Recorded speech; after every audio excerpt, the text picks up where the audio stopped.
Hey guys, JM Reporter is back, and I'm here to give you the final video of the day, which would be specifically what Biden's doing to Iran, or rather, them giving them nukes, or not really giving them nukes, but essentially having the fear of them attaining nukes and how much progress they have been getting over the past couple of years or so. You'll probably see or notice that people will be saying specifically that it's all Trump's fault or whatever. It's like, and I will always go say like, yeah, Trump was specifically everything that Trump did was some removed from Biden. So everything is taking office into Biden's hole now, and then Biden has had 2 years to address this issue, right? He's had 2 years to address this issue, and he has not addressed the said issue at all. So I think it's going to be up to him specifically to fix things, and a lot of people just don't seem to have faith in him, which I would agree. I don't even have faith in him.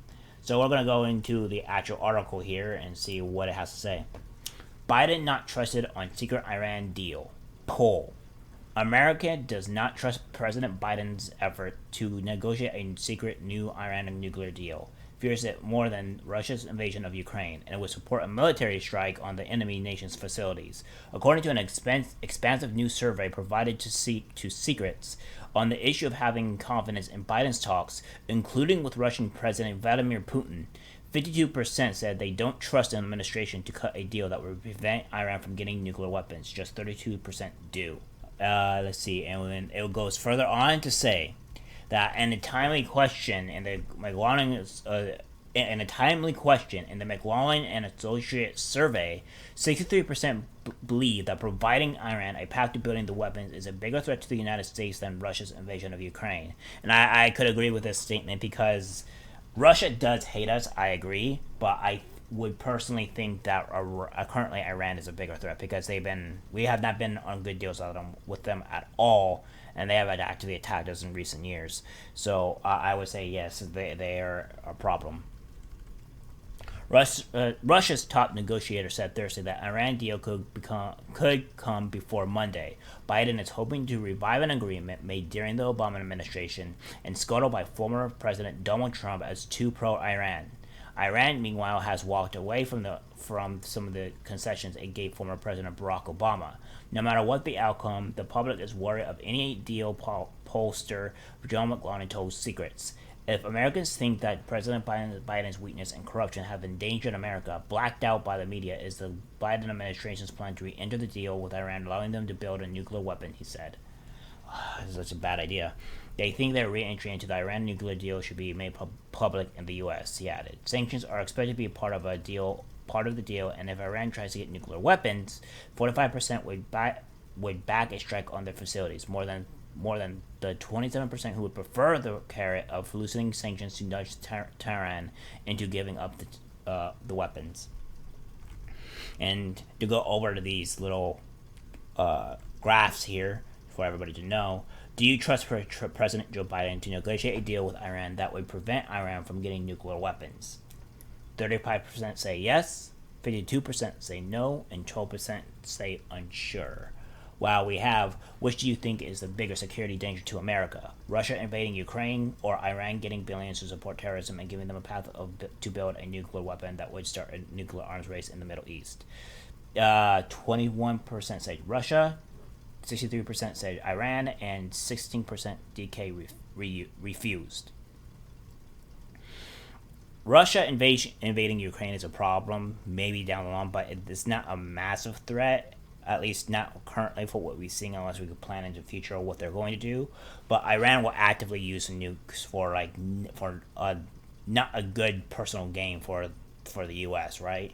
And Biden has kind of like just coast to go along, but we know how he is because he's not coherent or even remotely there to actually prevent anything of this happening. So yeah, I can see this being a huge issue because he doesn't seem to grasp the idea that we're in this problem. He kind of goes off to his handlers and they tell him what to do and what he says, and that's kind of what the problem is.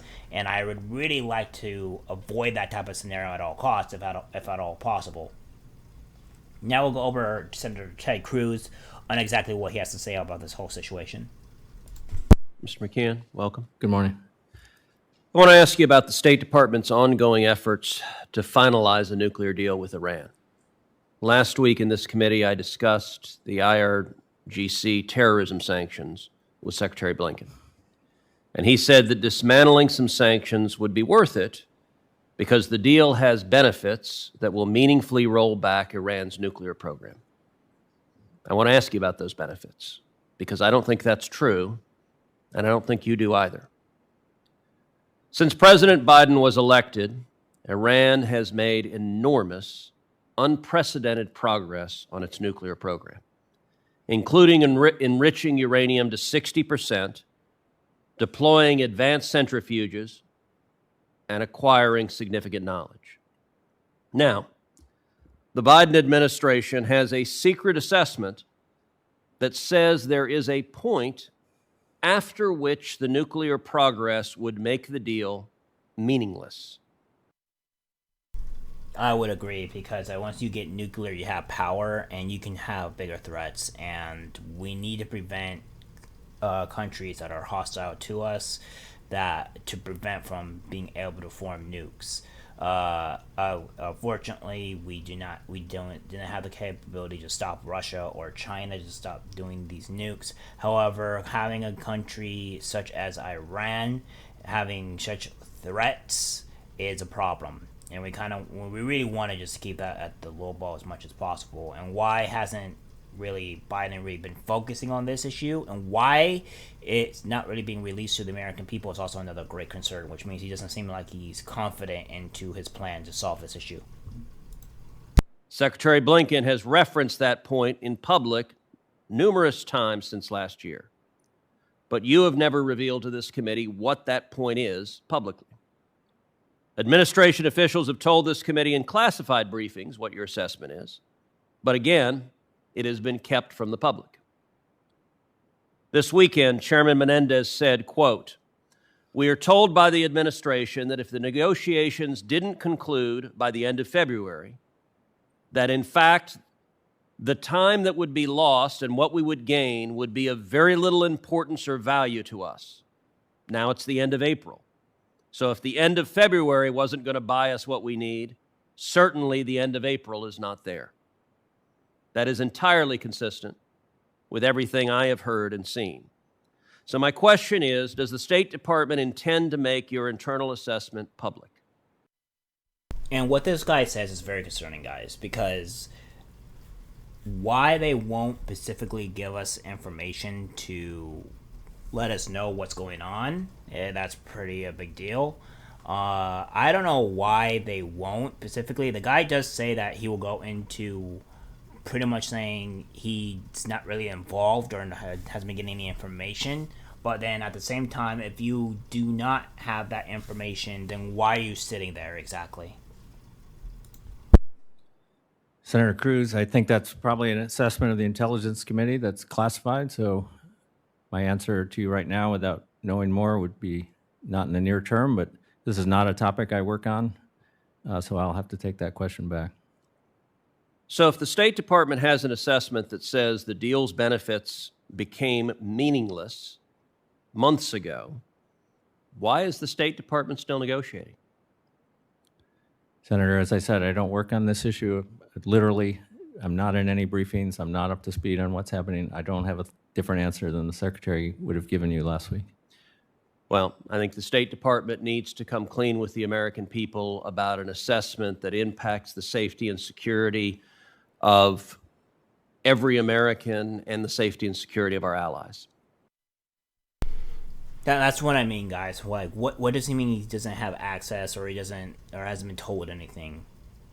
If he's there, then he should have access to all the information we need to give to us, so that way we can actively approach. I don't see what's going on here. I honestly think they might be hiding something, or something that needs to be addressed to the American people, and why it's not is just very concerning. Yeah, Biden has done a lot of failures, and I don't really have any hope that he can correct them through the 13 soldiers that were dying later last year, and all the gaffes and issues that he's faced and made the country's inflation go radically up, the gas prices. He's done everything he's done so far has been a radical failure, and I don't have any hope that he will fix these issues. And it's even more worrying if people like this guy will not give us actual information that we need. Well, guys, that's it for the video. Like, subscribe, and as always, take care.